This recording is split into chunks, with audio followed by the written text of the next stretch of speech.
अस्सलाम वालेकुम, कैसे हैं आप लोग। वेलकम है आज के इस व्लॉग में। आज मैं आ गया हूँ देखने के लिए अजोका थिएटर और यहाँ पे मंटो मेरा दोस्त जो है वो प्रोग्राम हो रहा है। अगर आप लोग भी मेरे साथ चलना चाहते हैं और इस प्रोग्राम को देखना चाहते हैं मेरे व्लॉग के थ्रू, तो सबसे पहले आप चैनल को कीजिएगा सब्सक्राइब और वीडियो को कीजिएगा लाइक। आए मेरे साथ, आपको दिखाता हूँ मंटो मेरा दोस्त।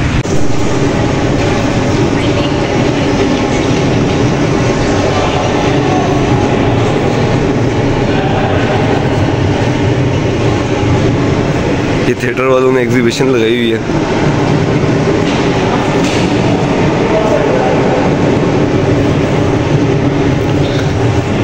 तो ये मेरे फ्रेंड है जो मेरे साथ आए हैं आज फिर से एक बार देखने के लिए अजोका थिएटर जहाँ पे हो रहा है। मंटो मेरा दोस्त, आप मंटो के फैन हैं? पढ़ा भी है, बहुत अच्छे। जी आप थोड़ा ऊंचा बोलेंगे। कह रहा हूँ सादत हुसैन मंटो को हमने पढ़ा भी है, हमें बहुत अच्छे लगते हैं, इसलिए उनकी मोहब्बत में भी। चले जी, हम चलते हैं ऊपर हॉल में और जाके देखते हैं मंटो मेरा दोस्त। हमारे साथ रहिएगा व्लॉग के एंड तक। और यहाँ पे देखें अजोका थिएटर जहाँ जहाँ चला हुआ वहाँ के फ्लैग्स लगे हुए हैं। A few moments later. ये अगस्त 1942 की बात है। तमाम कांग्रेसी लीडर महात्मा गांधी समेत गिरफ्तार और शहर में काफी गड़बड़। Adelphy chambers clear road Bombay के 17 नंबर फ्लैट में, जहां मुसव्विर हफ्तावार का दफ्तर था, शाहिद लतीफ अपनी बीवी किस्मत चुगताई के साथ दाखिल। एडल्फी चैम्बर्स की 24 सीढ़ियां चढ़ते हुए मुझे कुछ घबराहट सी हो रही, जैसे कभी इम्तिहान के हॉल में दाखिल होने से पहले हुआ करती।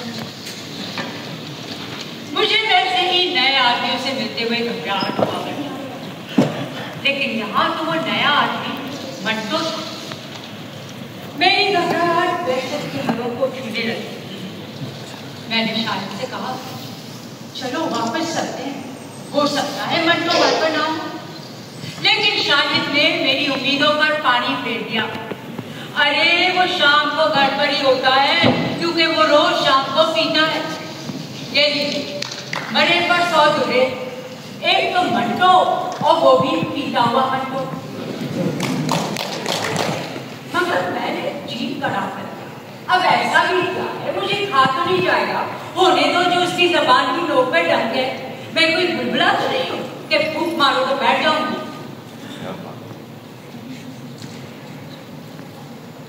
चलचलाती गर्द आलूद सीढ़ियां तय करके हम दूसरी मंजिल पर पहुंचे। फ्लैट का दरवाजा नीवा था। सामने बड़ी सी कुर्सी पर एक बारीक मकोड़े की शक्ल का इंसान बैठा हुआ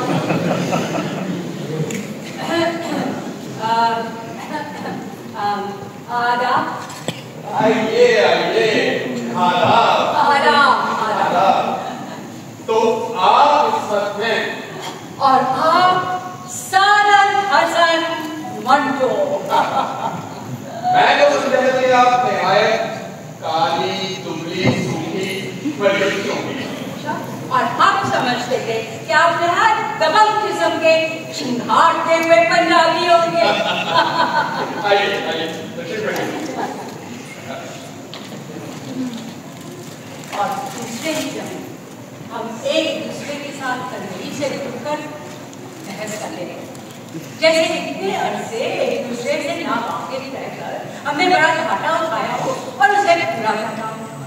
गर्मा गर्म मुबाहिसा चलता रहा। घूम फिरकर मेरे अफसाने लिहाज के पंगे उठने लगा, जो उन दिनों मेरी दुखती रंग बना हुआ। आपका अफसाना लिहाज मुझे पसंद आया। बयान में अल्फाज को बकदरे की फायर इस्तेमाल करना आपकी नुमायां खसूसियत रही।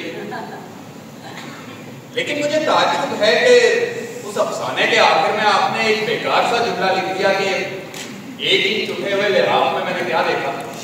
कोई मुझे ₹1,00,000 दे तो मैं कभी नहीं बना। क्यों, क्या आया है इस जुमले में? क्या ये कहना होता कि जो कुछ उठे हुए लिहाज में नजर आया वो लिखे? जी नहीं, हरगिज़। मुझे याद है आपका सारा पढ़ते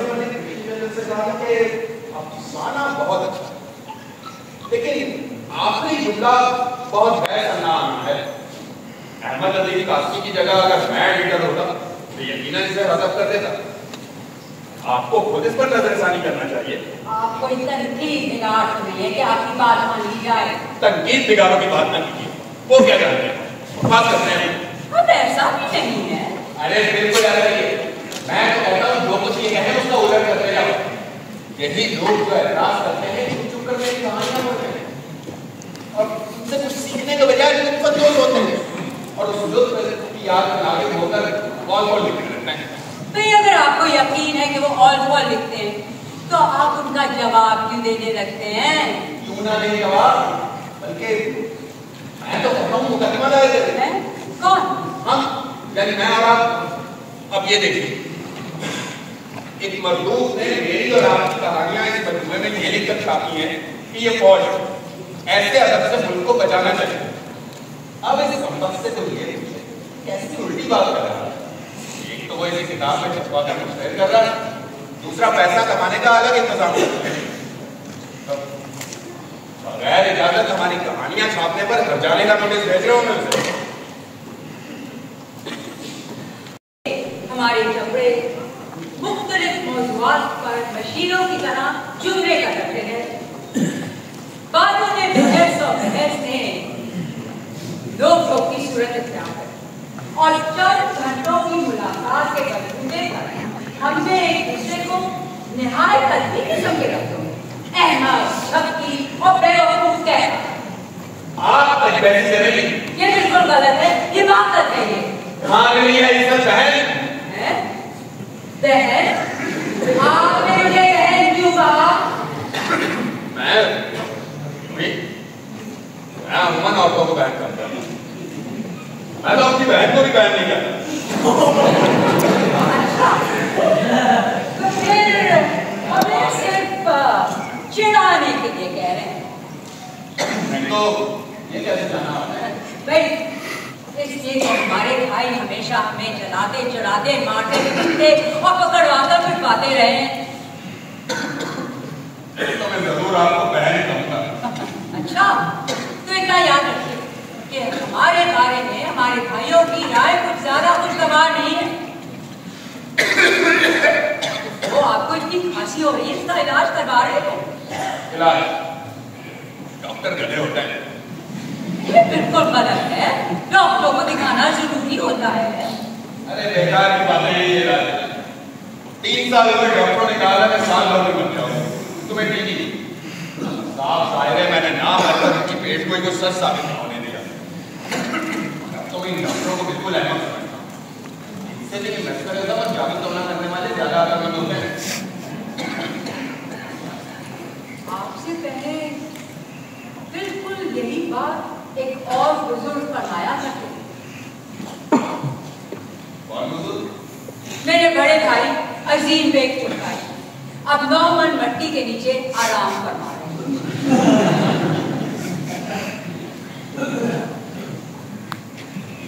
मुझे याद है इस मुलाकात के दूसरे ही रोज मैंने अपनी बीवी को दिल्ली खत लिखा।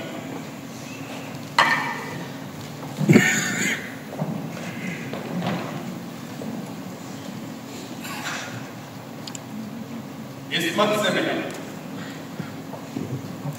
तुम्हें ये सुनकर खुशी होगी कि वो ऐसी ही औरत है जैसी तुम। मैंने जब उससे एक चुके हुए लिहाज का जिक्र किया तो नालायक उसका तस्वुर करते ही छिड़ गई। उसके चेहरे पर वही सिमटा हुआ हिजाब नजर आया जो आम घरेलू लड़कियों के चेहरे पर किसी नामुमकिन शय का जिक्र सुनकर नमदार हुआ करता है। मैंने कहा ये तो कमबख्त बिल्कुल औरत नहीं। मेरा मजा तो किरकिरा हो गया, लेकिन तुम उसे यकीनन पसंद करो। मैं और मंटो अगर 5 मिनट के इरादे से भी मिलते तो 5 घंटे का प्रोग्राम हो जाता। मंटो से बहस करते ही मालूम होता जैसे ज़हनी कुव्वत पर धार रखी जा रही। जाला साफ हो रहा है, दिमाग में झाड़ू सीधी जा रही। बात मेरी और मंटो की झड़पें इतनी सख्त और गंभीर और गंभीर हो जाती कि वाकई ऐसा महसूस होता कि सोचने समझने की कुव्वत पर झाड़ू पड़ गई। दोनों उलझे जाते, ऐसे जाते, बदमज़गी पैदा होने लगी।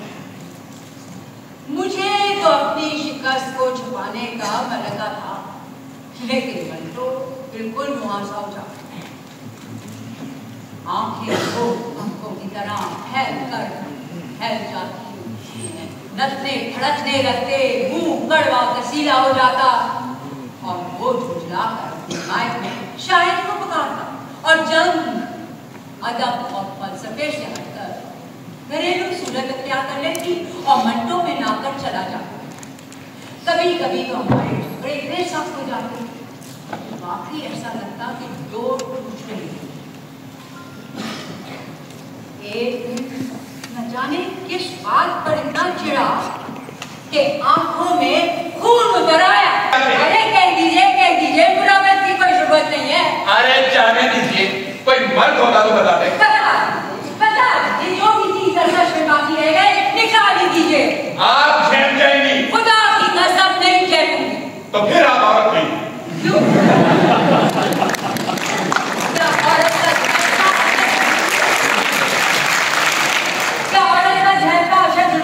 चाहे झेल पाई ना पाए। बड़े अफसोस की बात है मंटो साहब, आप भी औरों की तरह औरतों मर्दों के दरमियान मुख्तलिफ उसूल कायम करते हैं।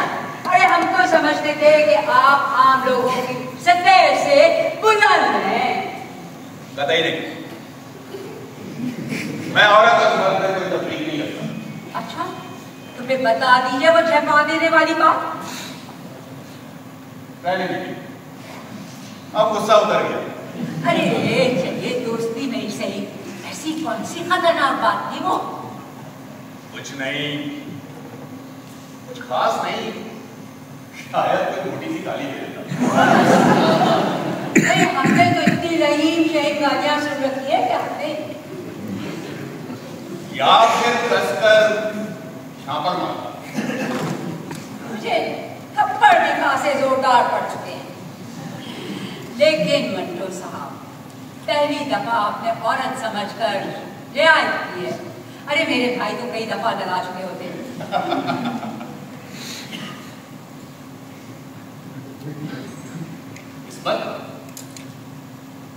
तुम्हारी और मेरी शादी के बारे में लोग काफी फिक्रमंद रहते हैं। जानती हूँ, पता है एक दफा हैदराबाद में एक लड़की ने मुझसे पूछा क्या मंटो कुंवारा है? मैंने कहा जी नहीं। अरे मेरा सवाल सुनकर तो मोहतरमा कुछ क्रिश्चियानी से होकर रह गई। और साहब का कार्ड वसूल हुआ, जिसमें उन्होंने मेरी तुमसे शादी ना होने पर सख्त सदमे का इजहार इन अल्फाज में किया कि ये क्या बात है कि इस्मत चुगताई ने आपसे शादी नहीं की।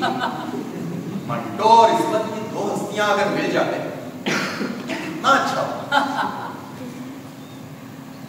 इस वक्त तो मैंने गौर नहीं किया था, लेकिन अब सोचता हूं कि मैं और तुम अगर बाकी मियां बीवी होते तो क्या होगा? शायद इस हादसे का असर ऐसे हाजिर के अफसानवी अदब की तारीख पर ऐसी हैसियत रखता। अफसाने अफसाने बन जाते, कहानियां को तोड़कर पहेलियां हो जाती। इंशा की छातियों में सारा दूध खुश्क होकर या तो सुकून की शक्ल इख्तियार कर लेता या भस्म होकर राख बन जाता। मुमकिन है कि निकाहनामे पर हमारे दस्तखत हमारे कदम की आखिरी दलील होते हैं, लेकिन सीने पर हाथ रखकर यह भी कौन कह सकता है कि निकाहनामा होता। ज्यादा करीब कयास तो यह मालूम होता है कि निकाहनामे पर दोनों अफसाने लिखते और काजी साहब की पेशानी पर दस्तखत कर देते ताकि सनद हो।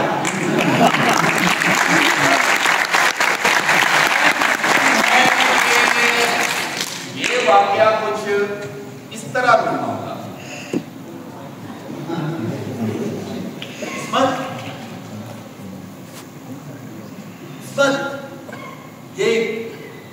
काजी साहब की पेशानी लगता है तख्ती की तरह है। क्या कहा? अरे तुम्हारे कानों को क्या हो गया? मेरे कानों को तो कुछ नहीं हुआ, तुम्हारी अपनी आवाज हालत से बाहर नहीं निकलती। हेलो लो। हाँ। मैं ये कह रहा था कि काजी साहब की पेशानी ऐसा लगता है कि तख्ती है।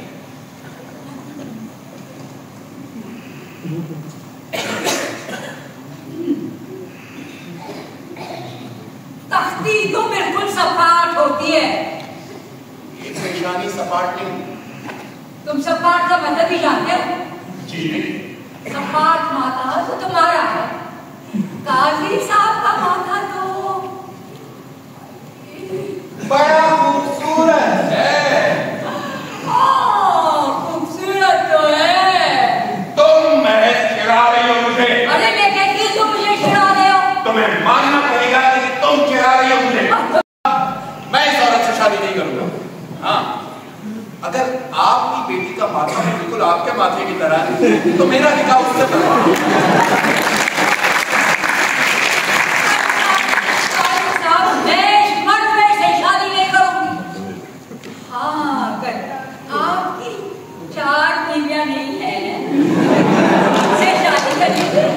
मुझे आपका माथा बहुत पसंद है।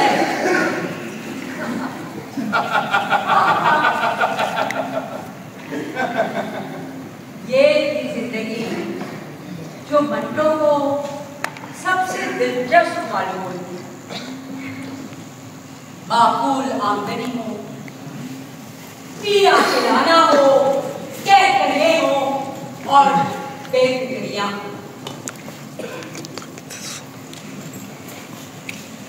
मुझे तो कभी ये मालूम नहीं हो पाया कि मंटो पीकर बहकता है या बहक कर पीता है।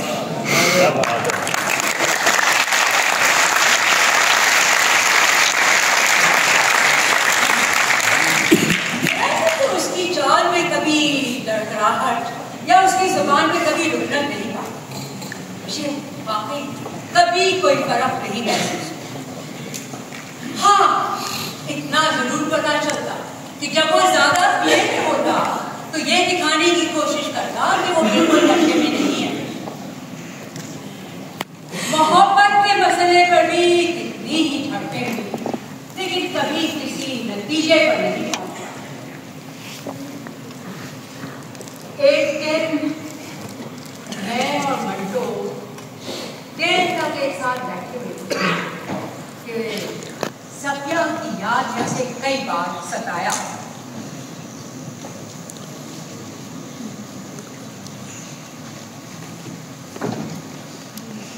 सफिया बहुत अच्छी है,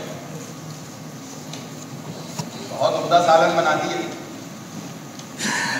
मैं उससे मिलकर यकीनन खुशी हूँ। सफिया की इतनी याद आ रही है तो उसे बम्बई क्यों नहीं बुला लेते?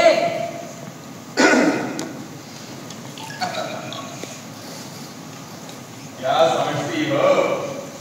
मैं उसके बगैर सो नहीं सकता। हटो मंटो, नींद तो सूली पर भी आ जाती है।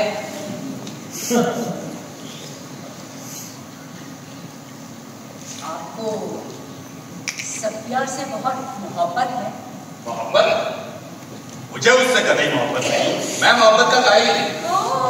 तो आपने कभी किसी से प्यार ही नहीं किया? हाँ, तो आपके कभी गलसुए नहीं निकले, हसरा भी नहीं हुई, काली खांसी तो हुई होगी। मोहब्बत से तुम्हारा मतलब क्या है? मोहब्बत तो एक लंबी चौड़ी चीज होती है। मोहब्बत माँ से भी होती है, बहन और बेटी से, बीवी से भी मोहब्बत हो जाती है। पता है इस वक्त मेरे एक दोस्त को अपनी कुतिया से मोहब्बत है। हाँ, मुझे अपने बेटे से मोहब्बत। खुदा की कसम, इतना सा पैरों चलता था, के पल चलता था तो फर्श की दरारों से मट्टी निकाल निकाल कर खाया करता था। बड़ा शरीर था, मेरा कहना बड़ा मानता था। आप यकीन कीजिए 6-7 रोज का था कि मैं उसे अपने पास ही सुलाने लगा। मैं खुद तेल मलकर उसे नहलाता। बस 3 महीने का भी नहीं था कि खट्टा मारकर हंसने लगा। समझिया वो कुछ ना करना पड़ा, सिवाय दूध पिलाने के उसका कोई काम ना करना। रात को पड़ी सोती रहती, मैं चुपचाप बच्चे को उठकर दूध पिलवा देता था। बच्चे को दूध पिलवाने से पहले निप्पल को कलौन या स्पिरिट से अच्छी तरह साफ कर लेना चाहिए, वरना बच्चे के मुंह में दाने हो जाएंगे।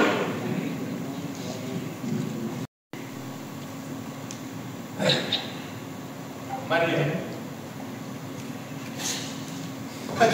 अच्छा ही हुआ जो मर गया। मुझे तो उसने आया बना डाला था। आज अगर वो जिंदा होता तो मैं उसके पोतरे धो रहा होता, निकम्मा होकर रह जाता। इसके अलावा मोहब्बत क्या होती है? मुझे अपने दरी के जूते से मोहब्बत है, रफीक को अपनी 5वीं बीवी से मोहब्बत है। भाई मेरा मतलब उस इश्क से है जो एक नौजवान एक दोशीज़ा से क्या करता है। मैं समझ गई।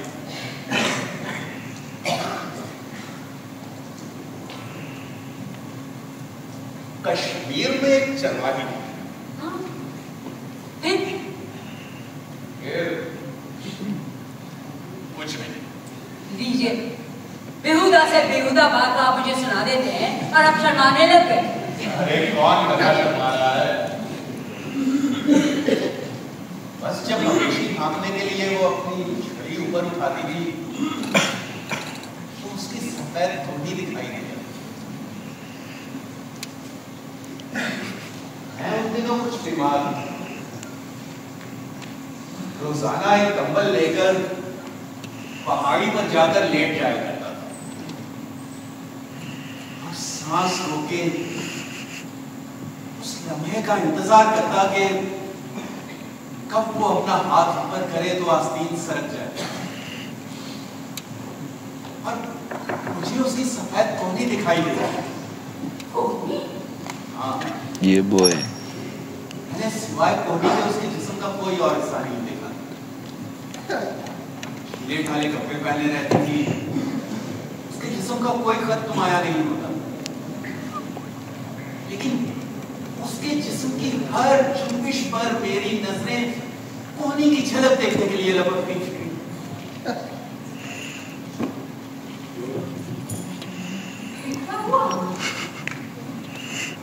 एक दिन मैं कंबल पर लेटा था कि वो उससे कुछ दूर आकर बैठ गया और अपने गिरेबान में कुछ छुपाने लगे। मैंने कहा, क्या है ये दिखाओ। शर्म से उसका चेहरा गुलाबी हो गया। बोली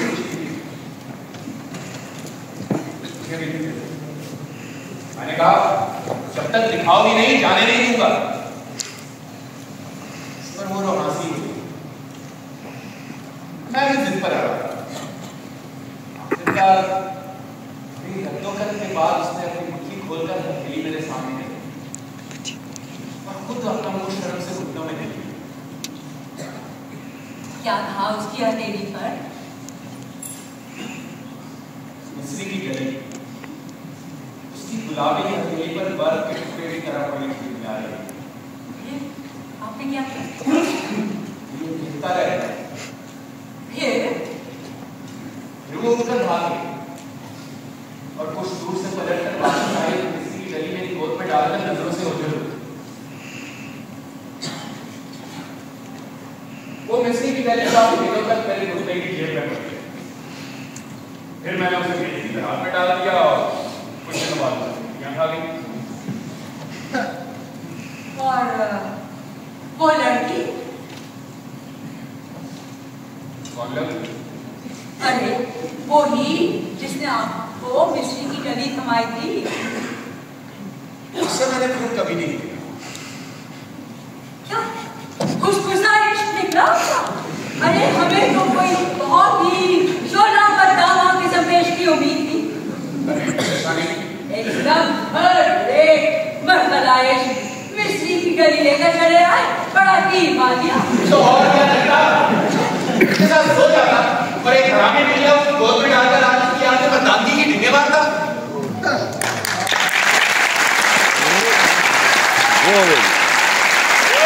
ये थी बड़ी बात।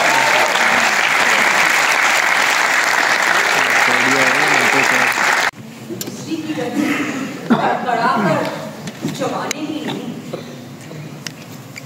धीरे धीरे चूसने की।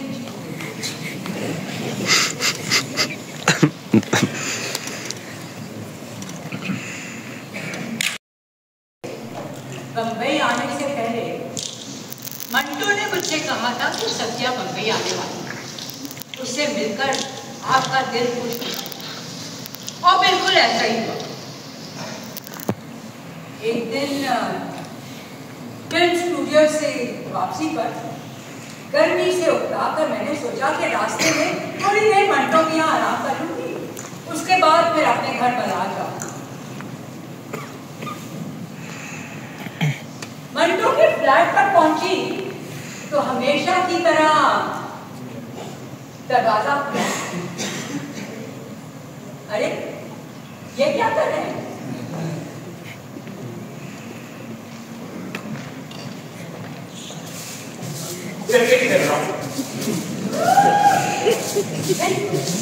हमने तो सोचा था कि कुछ देर आप लोगों के साथ बैठकर आराम करेंगे, मगर आप दोनों तो भूखे बैठे। ऐसा ही है तो हम चलते हैं। इस बात से झगड़ा हुआ? कुछ नहीं, मैंने कहा खाना पकाना गृहस्थी वगैरह मर्दों का काम नहीं, सब कैसे तुमसे लड़ते रहते, मुझसे भी उलझ कर क्यों नहीं मर्दों का काम, मैं भी झाड़ू दे सकता हूँ। मैंने बहुत रोका, बहुत कहने लगे अगर ऐसा ही है तो तलाक ले ले। अरे सुभाषा म्यूनसिपैलिटी के वकील है, शहर साफ करने के बहाने हालत में धूल होगी, अब आप अरमान पूरे कर लीजिए। अरे भाई गर्मी से बुरा हाल हुआ जा रहा है। अरे मैं बस नहीं रहा, अभी होटल में ला लेगा। तुम 2 मिनट बैठो, मैं जरा जाके सारा मुझवा दूँ, इससे पहले कहानी चुरावी करने लगी है।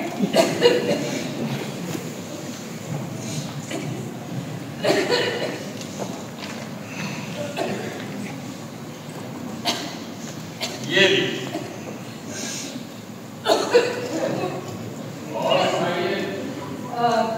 ये क्या सत्या मुर्दा जला रही है? अरे भाई सारे घर में धुआं भर दिया गई है, चूल्हा बंद करो फौरन।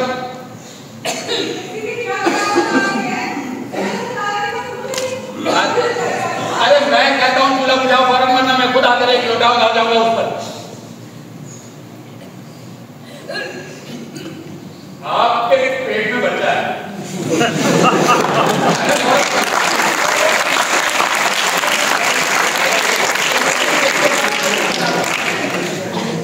गालियों गाली बात तो बंद करो। लोग इसमें क्या होगा? आपको तो खट्टी चीजें बनती होंगी। अरे भाई सत्या, वो जो मैं कैरियां लाया था अचार के लिए वो ले आओ जल्दी से। मैंने नमक मिर्च लगा कर रखी है। हद हो गई है। क्या है मंटो साहब, कितना चिल्लाते हो? अरे बेवकूफ, इनका पाँव भारी है। मस्ती करो, क्या हो गई है? आपको पेट पर जैतून के तेल की मालिश करना चाहिए, इससे खर्चे नहीं पड़ेगी। इसीलिए तो लोग तुमको बहुत शिकार कहते हैं। और हाँ एक बात और, निहार को सेब का मुरब्बा खाने से उत्पाइयां नहीं आती। अरे ना ना, चापे में गर्म नहीं चबाते, नले से जाते हैं। कैसे पागल होते हो?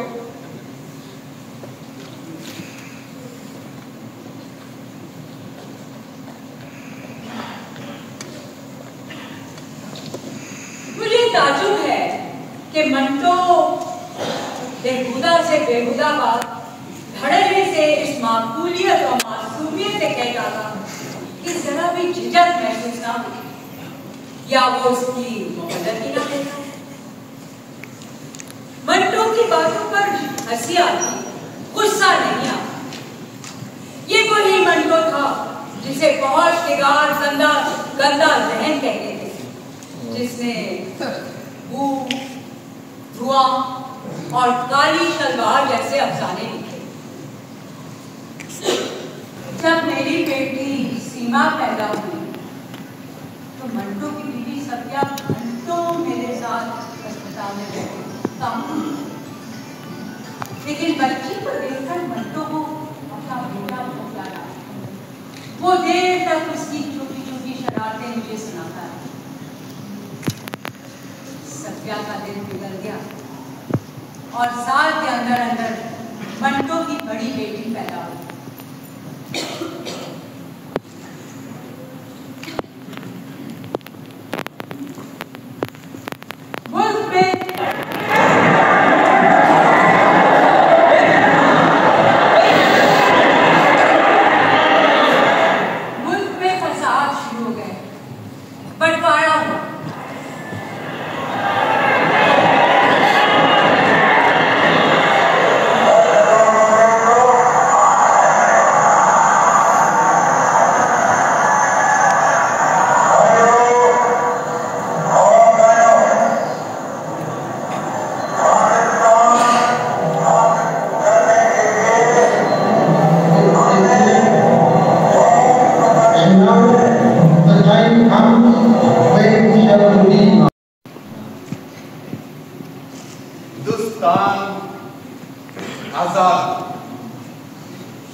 पाकिस्तान आलमे मजबूत में आ गया, लेकिन इन दोनों मुमलकतों में इंसान गुलाम, तासुब का गुलाम, मजहब हिंदू का गुलाम, हैवानियत और बर्बरियत का गुलाम। समझ नहीं आता कि हिंदुस्तान वतन है या पाकिस्तान।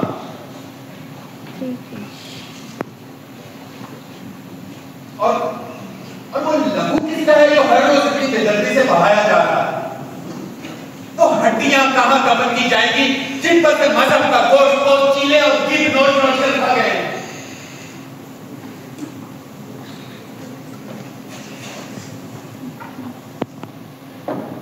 हिंदू और मुसलमान धड़ाधड़ मर रहे हैं।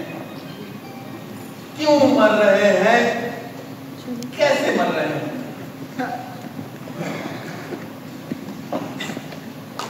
कल रात मैं और मेरा दोस्त श्याम रावलपिंडी से भागकर आए हुए एक सिख खानदान के पास बैठे। वो अपनी रुदात सुना रहे थे, वही दर्दनाक। उसके बाद मैंने श्याम से पूछा, मैं हिंदू, मैं मुसलमान हूं, क्या तुम्हारा दिल नहीं चाहता कि मुझे कत्ल कर दो? हमने बड़ी संजीदगी से जवाब दिया कि इस वक्त तो नहीं, लेकिन जब मैं मुसलमानों के ढाए हुए मतालिब की दास्तान सुन रहा था, मैं तुम्हें कत्ल कर सकता था। हम के मुंह से ये बात सुनकर मेरे दिल को इतना जबरदस्त धक्का लगा कि शायद उस वक्त मैं भी उसे कत्ल कर सकता। दिमाग वाकई खराब हो रहा है।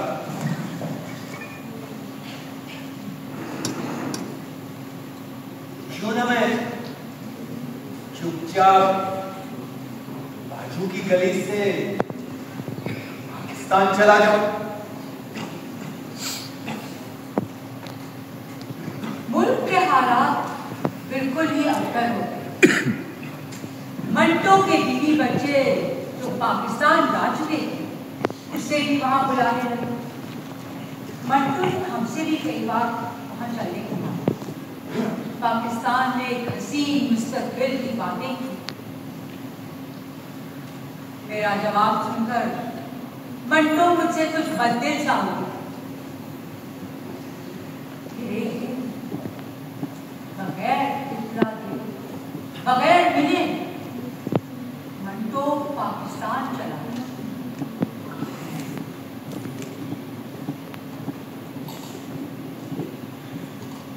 वो औरत और मर्द के ताल्लुकात का जिक्र ज्यादा नजर आता है, तो ये एक फितरी बात है, क्योंकि कोई सियासत, कोई अकीदा, कोई कानून औरत और मर्द को एक दूसरे से दूर नहीं कर सकता। बल्कि सच तो यह है कि हजरत आदम से लेकर आज तक मर्द के आजाद पर सिर्फ औरत सवार रही। और क्यों न रहे सवार? क्या मर्द के आजाद पर हाथी घोड़ों को सवार होना चाहिए?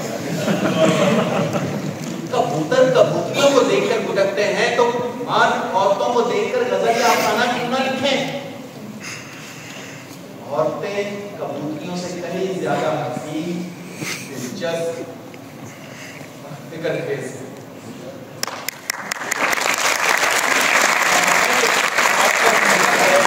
अगर आप इससे नावाकिफ हैं तो मेरे अफसाने पढ़िए, और अगर आप इन अफसानों को बर्दाश्त नहीं कर सकते तो इसका मतलब यह है कि ये जमाना नाकाबिले बर्दाश्त है।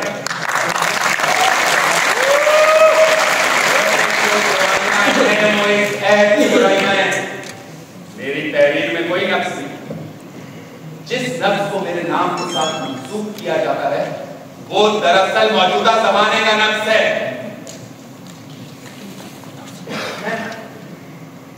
हंगामा पसंद नहीं, मैं लोगों के ख्यालात और जज्बात में हिजान पैदा करना नहीं चाहता।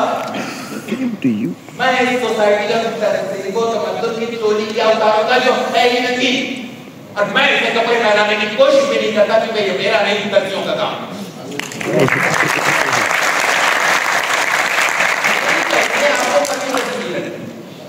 लेकिन अब तक जो मिठासें आपको पेश की जाती रही है उनसे इंसानियत को क्या फायदा होगा?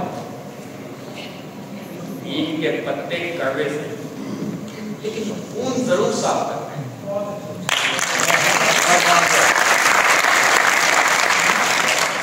लोग मुझे स्याह कलम कहते हैं क्योंकि मैं तख्ता स्याह पर काली चाक से नहीं लिखता, सफेद चाक इस्तेमाल करता हूं ताकि तख्ता स्याह की स्याही और भी ज्यादा नुमायां हो जाए।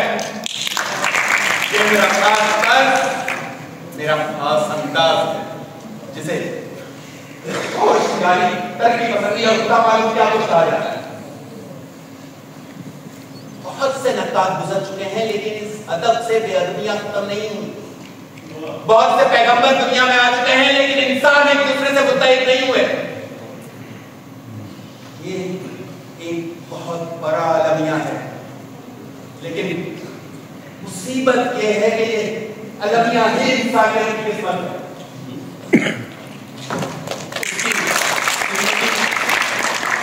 उसकी मौत, उसकी जवानी, उसका बुढ़ापा, ये अलमिया ही सादत हसन मंटो, ये अलमिया ही आप हैं, ये अलमिया ही सारी दुनिया है।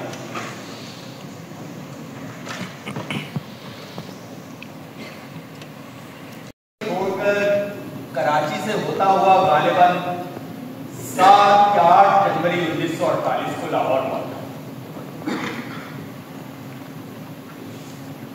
3 महीने तक मेरे दिमाग की अजीबोगरीब हालत, समझ में नहीं आता था कि मैं कहां हूं। 3 महीने तक मेरा दिमाग कोई फैसला न कर सका। ऐसा लगता था कि पर्दे पर एक साथ कई फिल्में चल रही हैं, आपस में गड़बड़। कभी बंबई के बाजार और उसकी गलियां, कभी कराची की छोटी छोटी तेज रफ्तार ट्रामे और गदा गाड़ियां, और कभी लाहौर के पुरशोर रेस्टोरेंट। समझ में नहीं आता था कि मैं कहां हूं।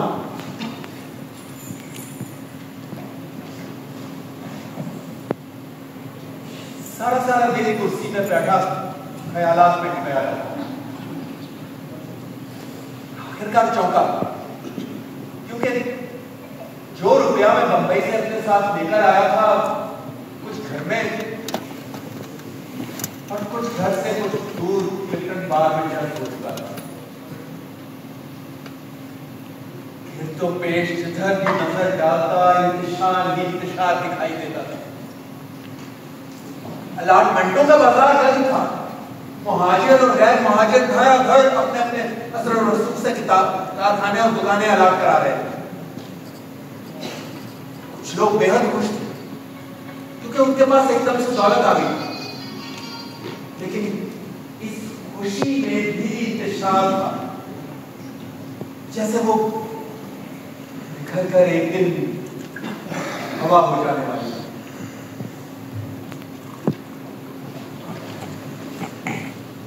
महाजरों के कैंपों की हालत बिगड़ी। एक का कहता दूसरे की आंख से दस्तों गिरेबान, एक की जिंदगी दूसरे के आलम नज़ा से मसरूफ है बेकार। दो धारे बह रहे, एक जिंदगी का, एक मौत का। अज़ाबन मुंदरी तारीख। इस तरह गर्मियों के मौसम में आसमान पर बेमकसद उड़ती हुई कीलों की चीखें उदास करती हैं। इसी तरह कायदे आज़म जिंदाबाद और पाकिस्तान जिंदाबाद के नारे भी कानों को उदास उदास करते हैं। रेडियो पाकिस्तान की लहरें, इकबाल मरहूम का यह अहम कलाम शब और रोज अपने कांधों पर उठा उठा कर थक और उठता गई।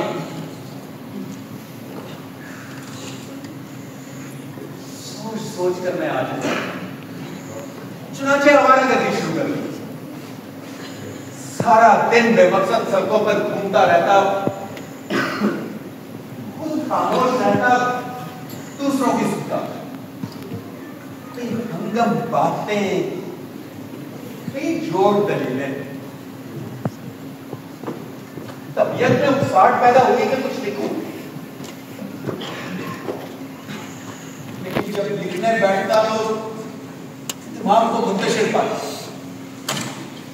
कोशिश के बावजूद हिंदुस्तान को पाकिस्तान से और पाकिस्तान को हिंदुस्तान से अलग न कर सका। बार बार दिमाग में ये उलझन पैदा कर देने वाला सवाल उठता, क्या पाकिस्तान का अलग राजा होगा? और वो सब कुछ जो हिंदुस्तान में लिखा गया है, उसका मालिक कौन है? क्या उससे भी तकसीम किया जाएगा? आहिस्ता आहिस्ता मेरे दिमाग में जो गर्दो गुबार था वो बैठ गया। और फिर मैंने पाकिस्तान में अपना पहला अफसाना ठंडा खत आया, लिखा, किस्मत कोशिश करके मुझे हिंदुस्तान वापस बुला।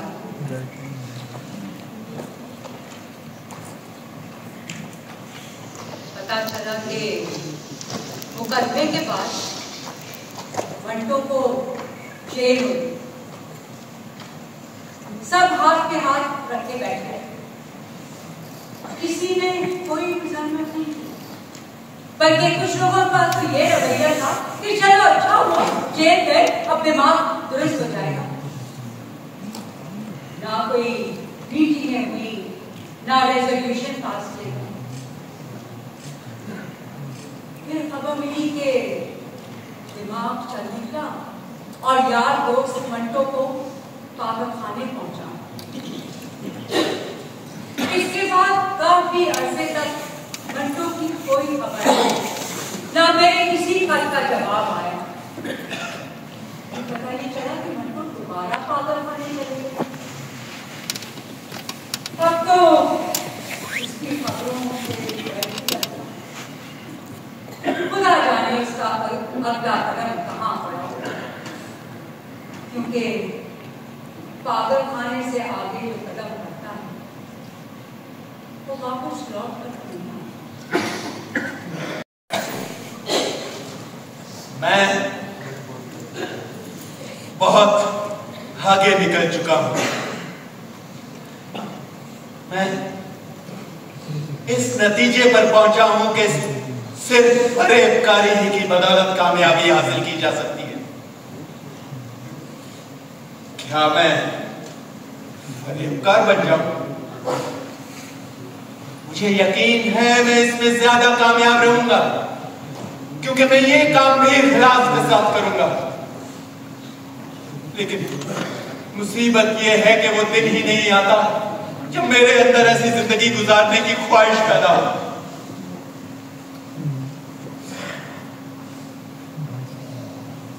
लोग फैलते जा रहे हैं, मैं सुकड़ रहा हूं। मैं शिकस्ता दीवार जिस पर से ताफ्तर के टुकड़े जमीन पर गिर गिर कर मुख्तलिफ शक्लें बनाते रहते हैं।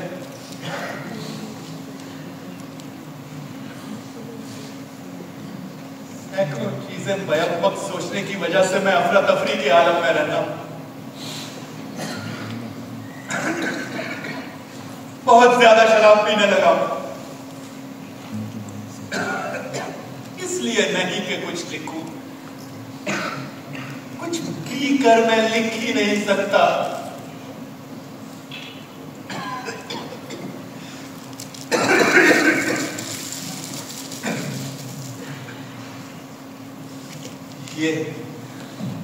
ये दुनिया एक बहुत बड़ा फरेब है। ये फरेब इतना बड़ा है कि दिखाई नहीं देता।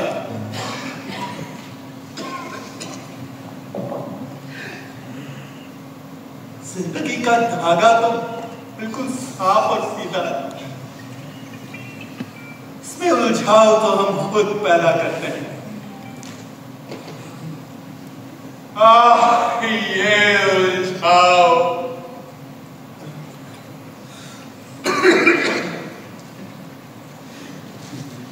कुछ दिन पहले ये दुनिया बड़ी सुंदर दिखाई देती थी। हवाएं लतीफ और खुशबुओं में बसी हुई थी। जी चाहता था कि बस यही रुका रहे, लेकिन भले भले जब आंख खुली तो देखा कि वक्त का चक्कर इस तरह चल रहा है। मैं बहुत आगे निकल चुका हूं। मैं बहुत आगे निकल चुका हूं। मंटो का आखिरी खत आया, जिसमें अपने ऊपर एक मजबूर लिखने को कहा था, और बेसाख्ता मेरी मजबूर जुबान से निकल गया कि अब तो मरने के बाद ही लिखूंगी। और आज मंटो के मरने के बाद मैं लिख रही हूँ। ना जाने दिल क्यों कहता है कि मंटो की जवान मर्जी में मेरा भी तो हाथ है। मेरे दामन पर भी खून के वो छींटे हैं जो सिर्फ मेरा दिल देख सकता। वो दुनिया जिसने मंटो को मरने दिया, मेरी ही तो दुनिया है। उसकी मौत के बाद लोग जलसे करेंगे, जिसमें अदीब और फुर्सती की वजह से कोई नहीं आ सके। वक्त गुजरता जाएगा, सीने का बोझ आहिस्ता आहिस्ता हल्का होता जाएगा, सिर्फ एक कसक जिंदा रह जाएगी। बढ़ने वाले जख्म लगा जाते हैं जो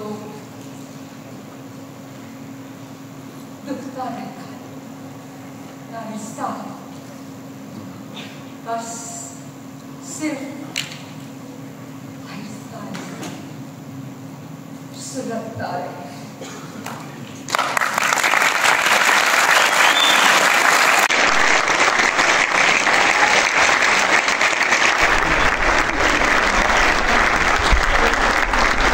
फुल हाउस था भाई, फुल हाउस।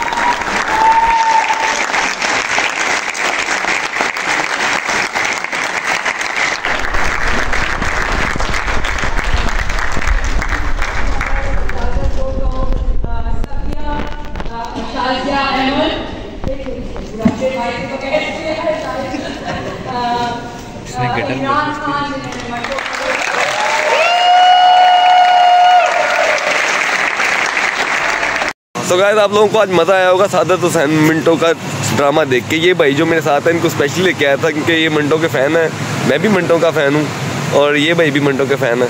तो आई होप कि आप लोगों को आज का जो ड्रामा है वो पसंद आया होगा। अगर पसंद आया तो लाइक ज़रूर कीजिएगा ताकि हम दोबारा इस तरह के और व्लॉग्स बना सकें और आपकी खिदमत में पेश कर सकें।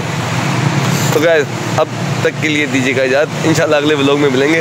हमारा एक और दोस्त जो है वो देखें, वो फोक नजर नहीं आएगा अभी। हाँ वो अभी नजर नहीं आएगा, तेज करनी पड़ेगी आपको, वो पीछे घूम रहा है। तो चले मिलते हैं आपको अगले व्लॉग में, तब तक के लिए अल्लाह हाफिज़। इसी तरह ही keep watching and keep support. ओए सोनू, टाटा बाय बाय।